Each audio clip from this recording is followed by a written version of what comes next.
मित्रों नमस्कार, मैं हूं राकेश कुमार। आप देख रहे हैं माता भीमत।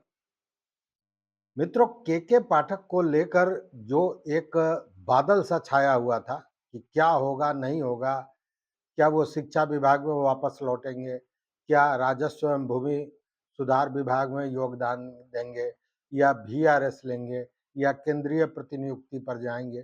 तरह तरह के कयास लगाए जा रहे थे, लेकिन अब इन कयासों से पर्दा उठ गया है और सच्चाई सामने आ गई है। जैसा मैंने बताया था कि के पाठक किसी भी स्थिति में अब शिक्षा विभाग में नहीं लौटेंगे। हुआ भी ऐसा।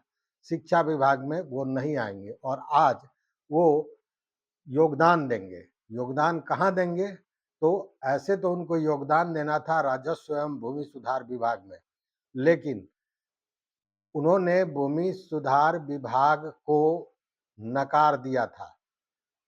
जब 30 तारीख को छुट्टी समाप्त होने के बाद पुनः उन्होंने 3 तारीख तक अपनी छुट्टी एक्सटेंड की थी, तभी ये बात सामने आई थी कि वो कुछ और चाहते हैं और हुआ भी वही। कल देर शाम सामान्य प्रशासन विभाग द्वारा एक अधिसूचना जारी की गई और इस अधिसूचना में यह स्पष्ट किया गया कि के पाठक अब राजस्व एवं भूमि सुधार विभाग के अपर मुख्य सचिव नहीं, बल्कि राजस्व परिषद के अध्यक्ष सह सदस्य होंगे। मतलब कि 20 दिन के अंदर में दूसरी बार के पाठक का ट्रांसफर हुआ।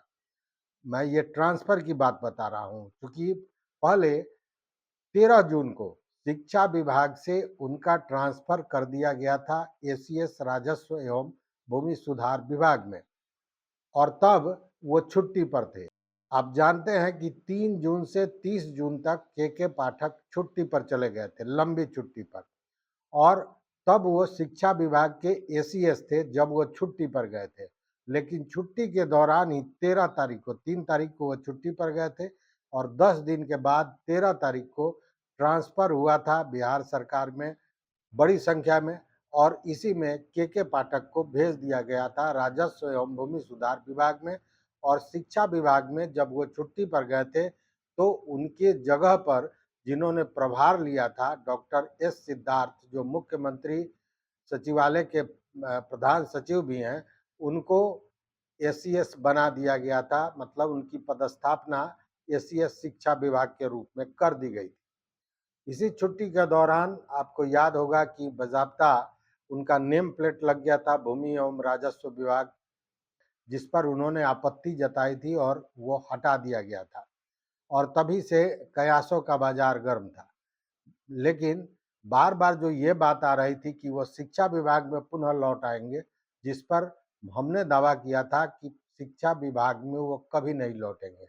अंदाज़ा यही था कि भूमि सुधार विभाग में उनकी ज़रूरत है, चूँकि वहाँ भ्रष्टाचार का की गंगोत्री बह रही है। लेकिन थोड़ा-सा अंतर हो गया, अब राजस्व एवं भूमि सुधार विभाग की जगह वो राजस्व परिषद में भेज दिए गए। इसको लेकर एक अधिसूचना सामान्य प्रशासन विभाग द्वारा कल देर शाम की गई थी। सामान्य प्रशासन के अवर सचिव सिद्धेश्वर चौधरी ने ये अधिसूचना जारी की थी। अब के पाठक जो है वो राजस्व परिषद के अध्यक्ष सह सदस्य होंगे और साथ ही वो बिपार्ड के महानिदेशक के पद पर अतिरिक्त प्रभार में भी रहेंगे। आपको जानकारी होगी कि इस पद पर, मतलब राजस्व विभाग के अध्यक्ष सह सदस्य के पद पर चैतन्य प्रसाद जी कार्य कर रहे थे, जो अतिरिक्त प्रभार में थे। उनको अब इस प्रभार से मुक्त कर दिया गया है।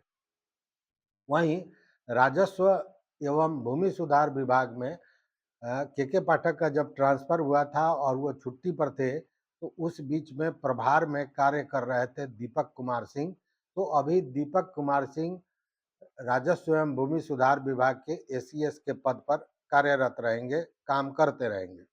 यह जो अधिसूचना जारी हुई कल, इसमें एक और व्यक्ति का ट्रांसफ़र हुआ जो पूर्णिया के बंदोबस्त पदाधिकारी रहे हैं, कमलेश कुमार सिंह। अब उनको स्थानांतरित कर भू-अर्जन निदेशक बनाया गया है। और आपको बता दें कि राजस्व विभाग भी बहुत ही महत्वपूर्ण विभाग है इस मामले में, क्योंकि यहाँ कई तरह की ट्रेनिंग का प्रावधान है, ट्रेनिंग किया जाता है। और सबसे बड़ी बात है कि और पूरे बिहार के लिए एक बहुत बड़ी समस्या है बेतिया राज के ज़मीन का। आपको जानकारी होगी कि जब बेतिया महाराज का देहांत हुआ और महारानी जानकी कुंवर बेतिया साम्राज्य की महारानी बनी, तो उस समय अंग्रेजों का शासन हुआ करता था 1896 में। और उस समय बेतिया महारानी को एक तरह से कहें कि पदच्युत करने के लिए उन्हें पागल करार दिया गया था, और तब कोर्ट ऑफ वार्ड्स बना था। अब ये कोर्ट ऑफ वार्ड्स जब देश आज़ाद हुआ तो ये कोर्ट ऑफ वार्ड्स चला आया बिहार में जो राजस्व परिषद है उसके पास। तो इसमें भी बहुत काम है, और एक तरह से कहें कि यह भी एक बहुत बड़ी चुनौती होगी के पाठक के लिए, क्योंकि बेतिया महाराज के सैकड़ों नहीं लाखों एकड़ जमीन पर कहीं न कहीं कब्जेवारी है, और तरह तरह की चीज़ें देखने को मिलती हैं। झगड़ों का कारण है, लड़ाई का कारण है, और अनगिनत केस इसको लेकर चल रहे हैं विभिन्न कोर्ट में। तो अब देखने वाली बात है कि के पाठक राजस्व परिषद के अध्यक्ष के तौर पर क्या करते हैं, क्या नया काम कर रहे हैं। तो इस तरह से ये जो कयास हो रहे थे उन पे अब विराम लग गया। के पाठक अब राजस्व परिषद के अध्यक्ष के रूप में काम करेंगे।